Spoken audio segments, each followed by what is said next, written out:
क्यों नहीं माँ, मेरा ससुराल मायके की तरह।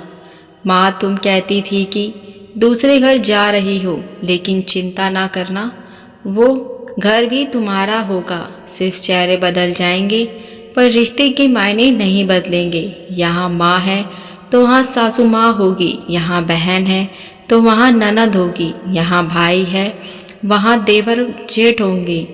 जैसे यहाँ रह रही हो वैसे ही वहाँ रहोगी। वहाँ पर कोई भी पराया नहीं होगा, सभी तेरे अपने होंगे। तुम भी अपना सब निछावर कर सभी को अपने प्यार से बांध लेना। आपकी इन्हीं बातों को पल्ले की गांठ में बांधकर मैं ससुराल आ गई थी।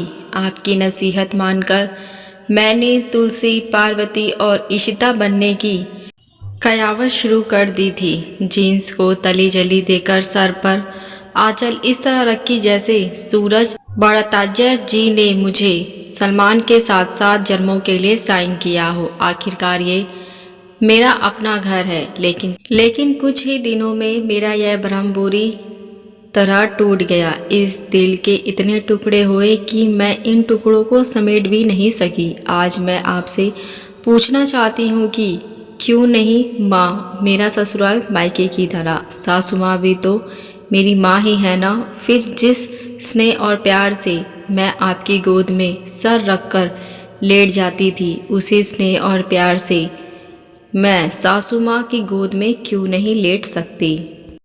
जैसे आपको मेरी हर पसंद नापसंद मालूम थी, सासू माँ को मेरी पसंद नापसंद क्यों नहीं पता। सासू माँ ने आज तक एक बार भी क्यों नहीं कहा कि आज तेरी पसंद की सब्जी बना ले। जिस अधिकार से मैं भाई को कोई भी काम निसंकोच बता देती थी, देवर जी को कोई भी काम बताते वक्त मुझे संकोच क्यों होता है। जैसे मायके में थोड़ा सा भी काम करने पर आप सभी को मेरी फिक्र होती थी। मुझसे झट से कहा जाता, तू बहुत थक गई होगी, जा थोड़ा आराम कर ले। ससुराल में मेरे दिन भर बिना 1 मिनट का ब्रेक लिए काम करने पर भी कोई नहीं कहता, तू बहुत थक गई होगी, जा थोड़ा आराम कर ले।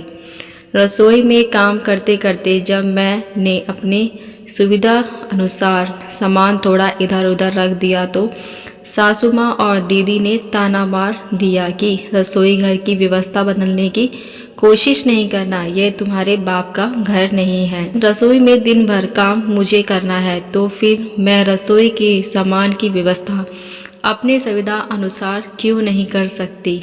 मुझे बोतल के जिन के समान क्यों समझा जाता है, जिसे हर किसी के हुक्म का सर झुकाकर पालन करना है। मुझे 24 घंटे यही वाक्य क्यों दोहराना पड़ता है, जो हुक्म मेरे आका। नहीं तो हर कोई मुझे भला बुला कहने तैयार ही क्यों बैठा रहता है।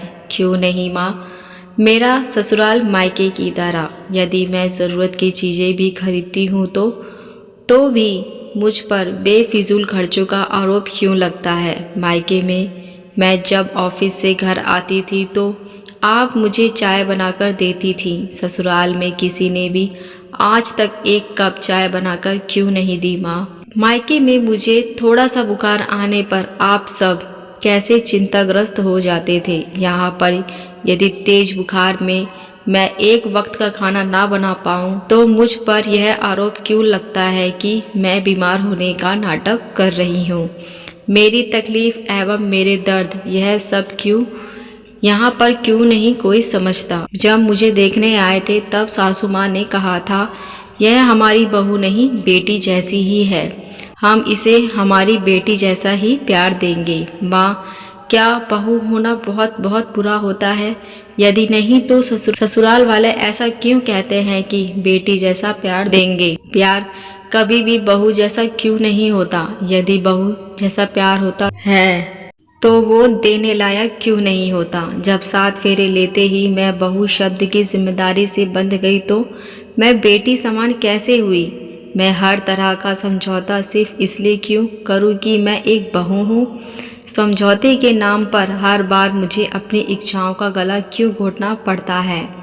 क्यों नहीं माँ, मेरा ससुराल मायके की तरह। हमारी रीत रिवाज और परंपराएं बहुत अच्छे हैं, लेकिन एक बेटी द्वारा पूछे गए इन सवालों के आगे अभी बहुत कच्चे हैं कि क्यों नहीं माँ मेरा ससुराल मायके की तरह।